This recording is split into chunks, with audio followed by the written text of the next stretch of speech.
Representative from Rochester, and let's let Simon follow up where he left off. Yeah, Sure. You said that you'd be interested in a consumption tax and potentially a sales tax increase. I do seem to recall 10 years ago on the ballot there was a similar proposal from Governor Snyder that resoundingly failed when it was put forward with the public. 82%. Yeah. Well, I didn't say I would be interested in. That would be my preference. Gotcha. And there's a big difference in how the two apply to the end user. Yeah. What we've heard from the governor has sort of been a scattershot proposal in terms of, she's not committing to anything, but like little tiny funding mechanisms to chip away at the problem. We've seen wholesale tax increase on marijuana, even taxing online digital ads. Rather than doing a broad-based corporate income tax, can you conceive of a reality where we're sort of picking away at the problem through these sort of edge cases?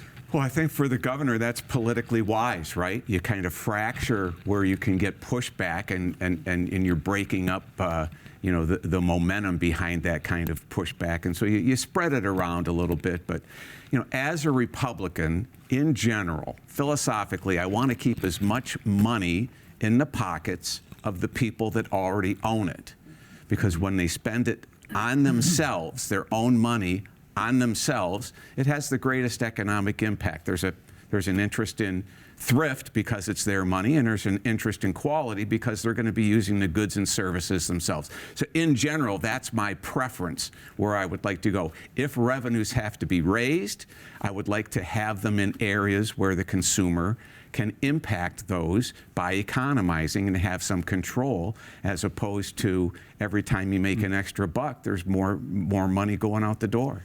Representative, speaking of finances and the budget, I'm so curious about your thoughts about when the budget is actually going to get done this year, and if you have any concerns about what Speaker Matt Hall, and actually we spoke with Senate Minority Leader Eric Nesbitt both right after this speech, who both are basically saying they don't see July 1 as the deadline, and they're willing to push up until October 1. How do you feel about that? Well, that's an issue really above my pay grade. I'm one of 110 members of the House. Ideally, you want to see the budget done in a timely manner so everyone that's depending on those dollars has some certainty on what's coming and when. Our side of the aisle in the House will present a budget, and ideally, that will be on time or in plenty of time with the deadline. How far that is away from what the other side of the aisle or what the governor wants to see, that's going to determine about how long the two sides come together. But do you have sort of, as you said, school districts, right? We're talking so much about schools. Sure. They want to have those numbers by July 1. I understand it's above your pay grade, but as an interested party, as 110, what's your hope? Well, my hope is that we can provide the state's residents, the state's entities that depend upon these budgets, as much certainty in their own budgeting process as possible, and we can get through this and reach an amicable agreement very quickly. Representative, you come from a Metro Detroit district that Democrats in past elections had made inroads in, especially among women in the Oakland County area. Yeah. Your seat was targeted by Democrats in the last election. Last three elections. Yeah. What do you think has made the difference in those elections, and what do you think Republicans have to do to win that type of seat again in the next election without Trump at the top of the ballot? Mine is a relatively unique situation. I've been a rather public figure in Rochester Hills and Rochester for 3 decades now. So I had a significant advantage over anybody that was running against me and trying to tell people who I am or what I'm about. And so a lot of it is finding the right candidate. Philosophically, particularly in a 50-50 area, and I tell people all the time, my title is representative. I'm not sole decision maker for my district. My political instincts are probably to the right of where my district is, but that's not my job. My job is to do the best that I can for my district and to represent their interests as much as I possibly can, and still be within the framework of a partisan Lansing. So it's finding the right candidate. I have an advantage in that I'm older. I first ran for state office. I was 65 years old. I know that I don't know everything. I know that I'm not right on every issue. And so there's always give and take. And I was talking to Tim earlier. I sold medical malpractice insurance for 32 years, helped physicians get through allegations of negligence and lawsuits and claims. And it's always give and take. You're never going to get everything that you want, whether it's Lansing, in the courthouse, out on the streets, in the stream of commerce. Do voters understand that? Not necessarily. I just, what you're talking about is this ideal, right, Yes. of how government is supposed to work. But Yeah. it doesn't really work that way right now. Well, and maybe it doesn't work that way because not enough people are focused on the ideal. And all I can do is present, to the voter who I am and where I'm trying to go. And if that's not the right personality type, the right individual, the right leadership for that community, then I'm not going to be elected. But it's a lot better than getting out and presenting a false persona. Then they're not electing you. They're electing some representation of you that you put forward, and it's just not. That's just not a good way to go. So having said that in that soliloquy, I did go on for a bit, didn't I? no, Sorry. but The soliloquy was the other bingo word. Let me be honest with you. I have shadows in my brain of Bill Milliken, moderate Republican. Do you consider yourself a moderate Republican? My recreational reading since my sophomore year in college has been economics, history, social sciences, psychology. Milton Friedman, Thomas Sowell, Charles Murray, Jude Winniski. You go down the list. If you have that kind of a home base and you understand that that's your starting point, that's not your end point. So when something doesn't fit into that box, that conservative theory box, if you're going to grow or become a more interesting person, you ask for more. I need more information. Please help me. I tell people all the time, I reserve the right to get smarter, and typically you reward those people that help you get smarter, right? So juxtapose that to what's happening in the White House. Well, that's what's happening in the White House is pretty broad. Is there something you'd like to narrow that down to? I can narrow it down. Yeah, go ahead. You were obviously someone who's well read on economic theory.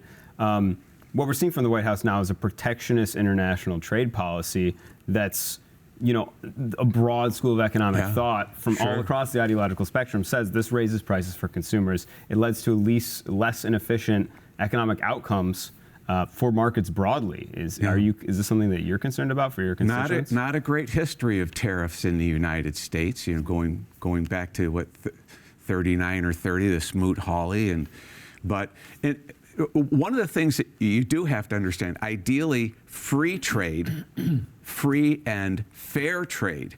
But when you're dealing with players that have stacked the deck against you. There might need to be adjustments. Understand, too, at the receiving end, consumer habits are not static. When prices go up, they'll purchase less of that, and they'll find alternatives. And so we'll see how this all shakes out. But in general, when you're taking money out of people's pockets that already own it, and shifting it someplace else, you're going to end up with a less efficient marketplace. So from what I'm understanding here, you're thinking these tariffs are a bad idea.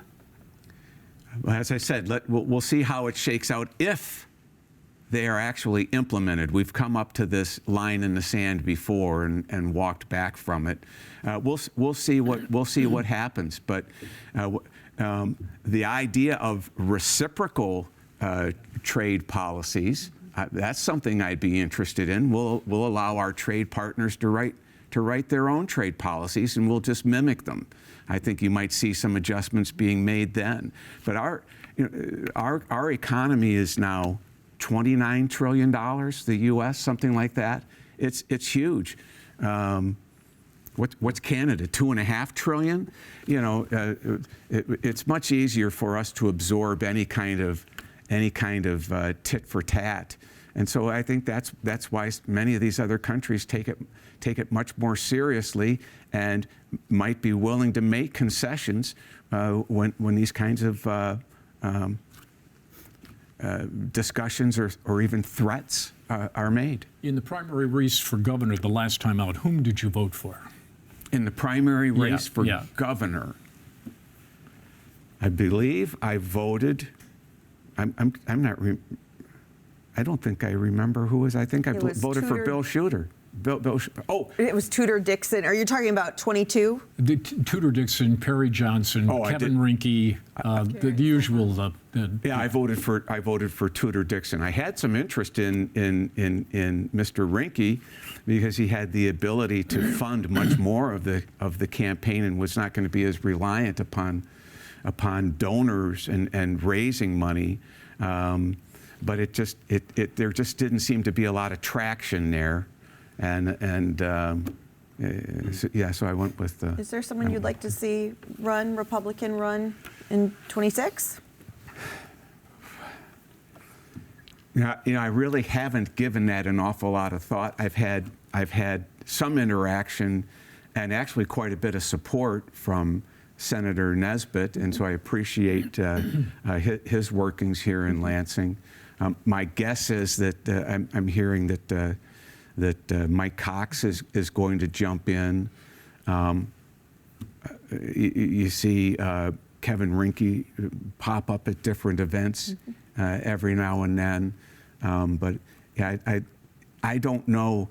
I think what you need is someone with strong name recognition, the ability to raise money or that has money to come in and get started. Because whether it's Secretary Benson, some of the others that have decided to run, Mike Duggan.